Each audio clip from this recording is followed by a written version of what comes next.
datang di video edukasi tentang metode penelitian etnografi.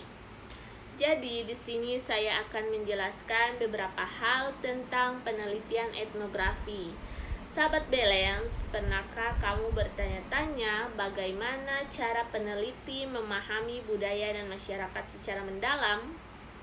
Jawabannya adalah dengan etnografi.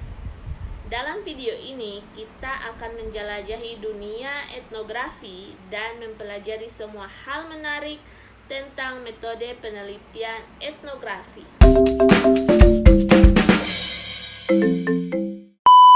Baiklah, kita akan masuk pada pembahasan yang pertama, yaitu tentang pengertian etnografi. Etnografi adalah sebuah metode penelitian kualitatif yang bertujuan untuk memahami budaya dan masyarakat dari sudut pandang orang dalam. Para peneliti etnografi melakukan observasi partisipan, wawancara mendalam, dan analisis data kualitatif untuk menghasilkan deskriptif yang kaya dan mendalam tentang budaya dan masyarakat yang diteliti.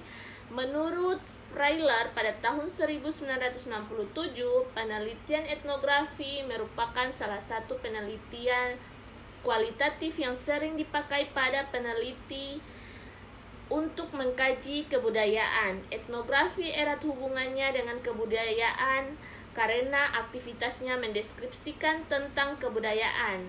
Jadi, etnografi adalah penelitian yang dilakukan terhadap kehidupan suatu kelompok masyarakat secara alami untuk mempelajari dan menggambarkan pola budaya tertentu dalam hal kepercayaan, bahasa, dan pandangan yang dianut bersama dalam suatu kelompok masyarakat tertentu.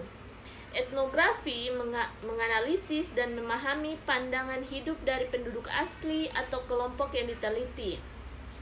Etnografi menggali setiap permasalahan yang ada pada kelompok budaya yang selanjutnya akan dikaji dalam sebuah tulisan untuk kehidupan selanjutnya.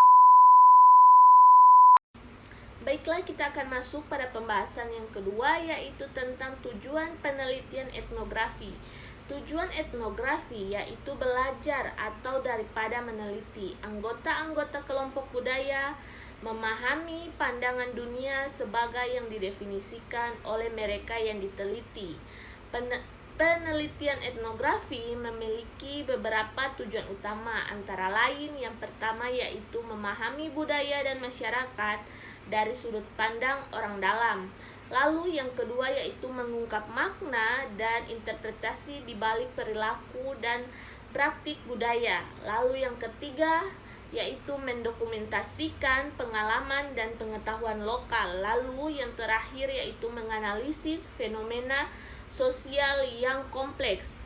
Etnografi juga terbagi menjadi dua pendekatan, yaitu emik dan juga etik. Yang pertama yaitu pendekatan emik adalah cara anggota kelompok budaya memandang dunianya, jadi melihat atau memandang dari sisi dirinya.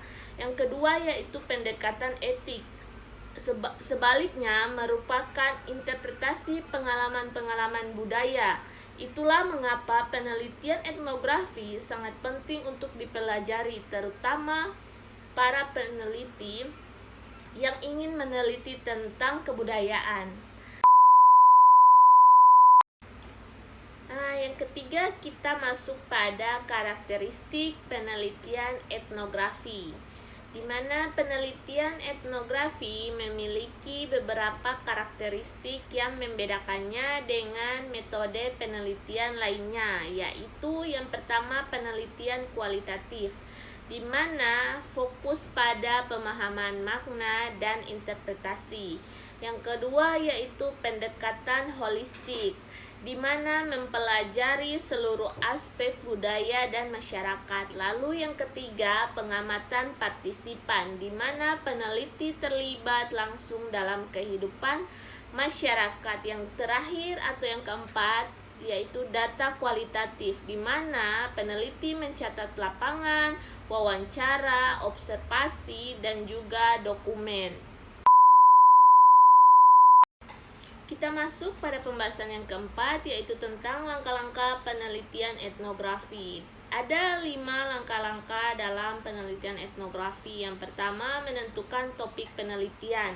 Memiliki fokus penelitian yang spesifik. Yang kedua, membuat proposal penelitian, menjelaskan tujuan, metode, dan juga desain penelitian. Lalu yang ketiga, melakukan pengumpulan data, observasi partisipan, wawancara, dan juga dokumentasi. Yang keempat, analisis data, interpretasi makna dan pola dari data yang terkumpul.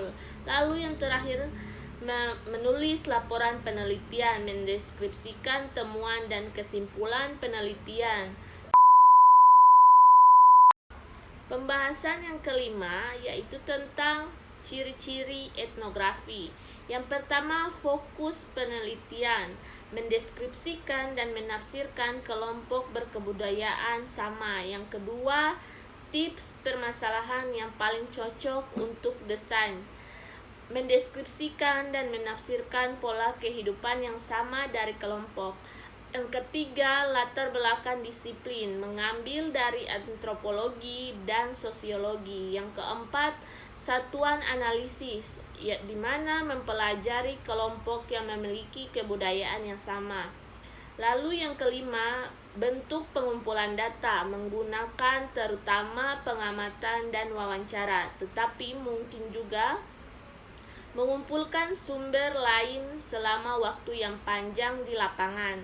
Lalu yang keenam, strategi analisis data, menganalisis data melalui deskripsi tentang kelompok berkebudayaan sama dan tema-tema tentang kelompok tersebut. Lalu yang ketujuh, laporan tertulis, mendeskripsikan bagaimana kelompok berkebudayaan sama berjalan. Lalu yang kedelapan, struktur umum dari studi, di mana ada pengantar, permasalahan, dan pertanyaan. Prosedur riset tentang etnografi, pengumpulan data, analisis data, dan juga hasil. Deskripsi tentang kebudayaan, analisis tentang tema kebudayaan, penafsiran, pelajaran yang diperoleh, dan juga pertanyaan yang diajukan. Kita masuk pada pembahasan yang keenam tentang analisis data. Hanurawan pada tahun 2016 menyebut teknik analisis tematik etnografi dapat dilakukan melalui beberapa langkah berikut.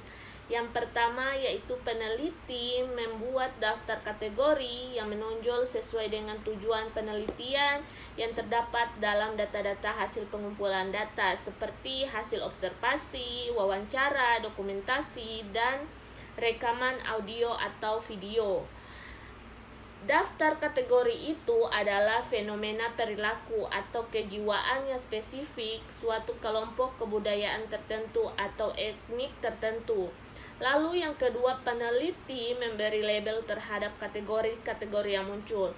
Lalu yang ketiga, berdasarkan pada daftar kategori yang menonjol tersebut, maka kemudian peneliti membuat kesimpulan hasil, dan juga hasil penelitian. Kita masuk pada pembahasan yang ketujuh tentang contoh penerapan etnografi. Etnografi dapat diterapkan dalam berbagai bidang penelitian seperti antropologi, sosiologi, ilmu politik, pendidikan, dan juga psikologi. Contoh lain dari penerapan etnografi yang pertama yaitu studi tentang budaya suku tertentu. Lalu yang kedua, penelitian tentang komunikasi marginal. Yang ketiga, analisis tentang ritual dan tradisi masyarakat. Lalu yang keempat, kajian tentang perubahan sosial. Nah, sahabat balance, itu adalah pembahasan tentang etnografi. Jadi kesimpulan yang kita dapat ambil dari etnografi adalah metode penelitian yang bermanfaat untuk memahami budaya dan masyarakat secara mendalam. Penelitian etnografi menghasilkan deskripsi yang kaya dan mendalam tentang budaya dan masyarakat yang diteliti dan membantu kita memahami makna dan interpretasi di balik perilaku dan partisipan budaya. Sekian video dari saya tentang pembahasan etnografi. Semoga bermanfaat bagi kalian semua. Bye-bye.